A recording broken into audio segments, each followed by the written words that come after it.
Hello everyone. आजचा माझा विषय आहे तरुण पिढी. तर तरुण पिढी म्हणजे आज जी मी केस सांगणार आहे ती केस आहे एका 19 वर्षाच्या मुलाची.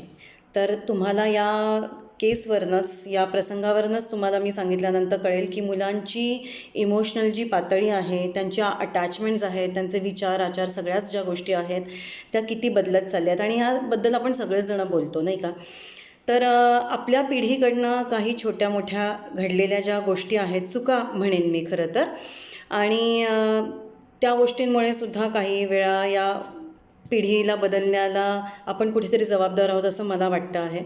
त्याचं कारण असं आहे की मी खूप ब्लेम करते अशातला भाग नाही आहे. सांगण्याचा उद्देश असा आहे की आपल्या पिढीमधल्या लोकांकडनं बऱ्याचदा असं ऐकायला मिळतं की माझ्या वेळेला मला हे मिळालं नाही, माझ्या वेळेला मला ते मिळालं नाही, साधी सायकल होती हवी तर सेकंड हँडसुद्धा मिळताना मला मारामार होती. या सगळ्या गोष्टी आपण ऐकतो आणि आपल्याला माहिती आपल्या पालकांची परिस्थिती काय होती.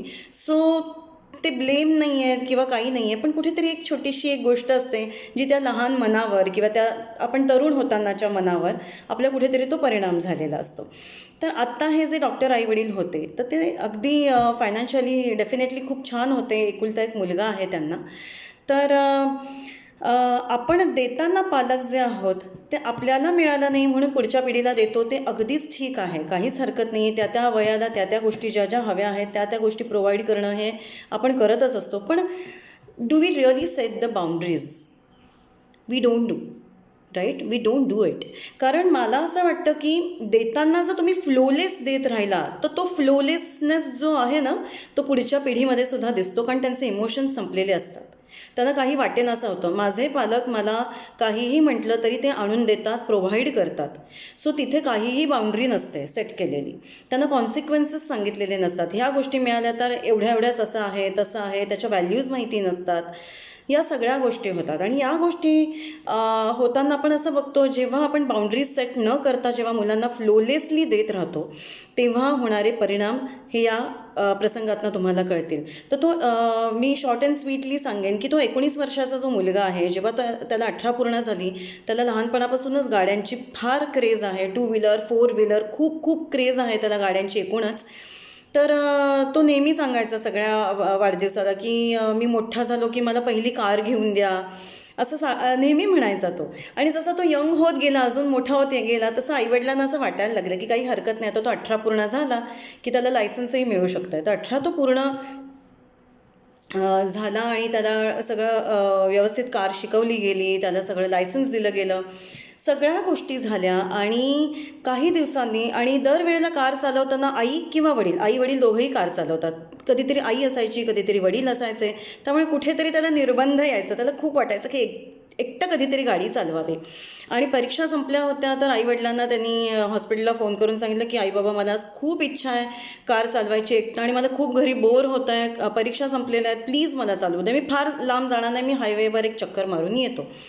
तर आईवडिलांना थोडी धाकधूक होती, पण खूपच हट्टाला पेटला होता आणि नेहमीच मग त्यांना असं वाटलं की आपल्याबरोबर असतो. पण त्यांनी बऱ्याच इन्स्ट्रक्शन्स देऊन त्याला ओके म्हणून सोडलं.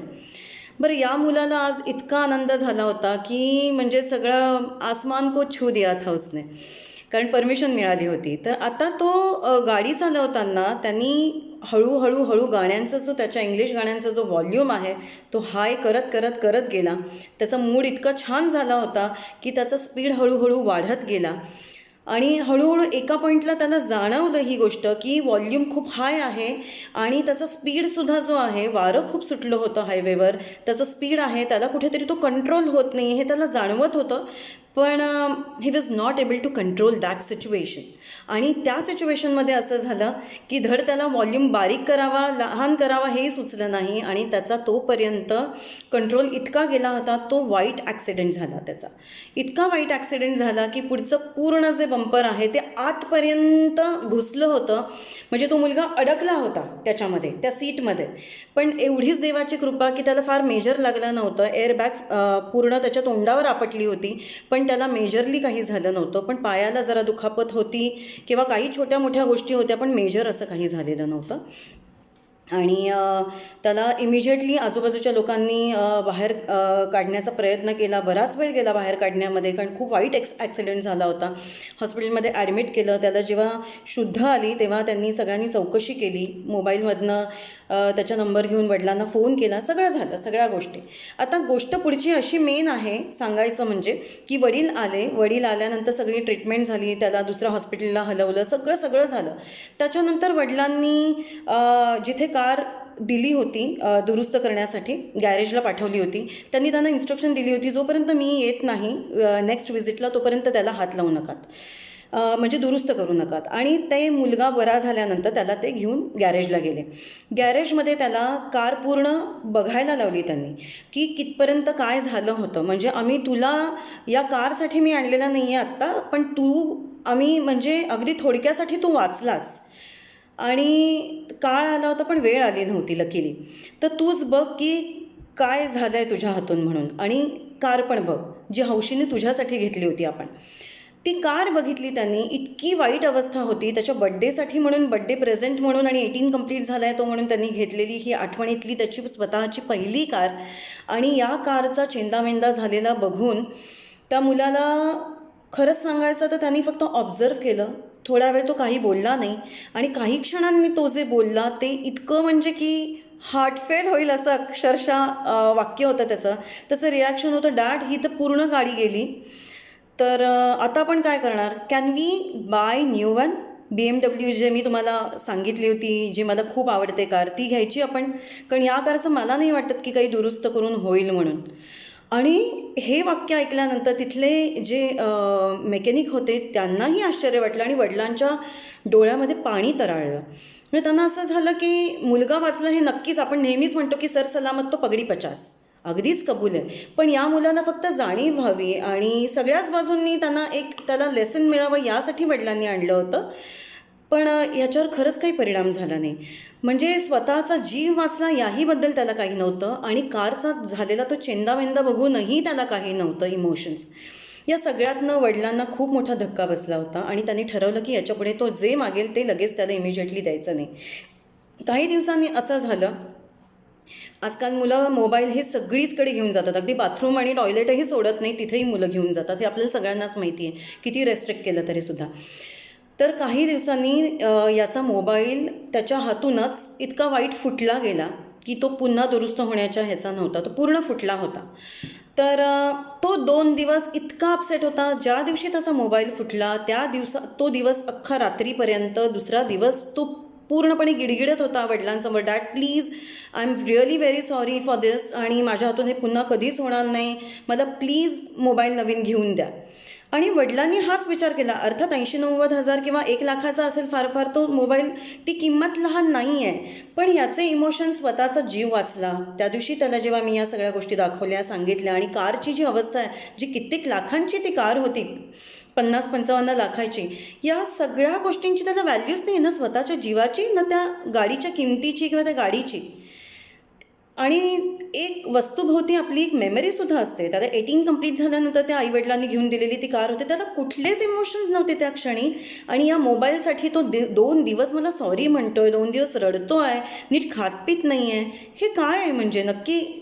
म्हणजे हे बघून आईवडिलांना इतकं रडू फुटलं. म्हणजे ते जेव्हा सांगत होते तेव्हासुद्धा त्यांच्या डोळ्यात इतकं पाणी होतं, ते इतके इमोशनली पूर्णपणे म्हणतो ना की हेल्पलेसनेस त्यांच्यामधला तो दिसत होता. त्यांच्या डोळ्यांमधनं, त्यांच्या बॉडी लँग्वेजवरनं, त्यांच्या चेहऱ्यावरनं दिसत होता.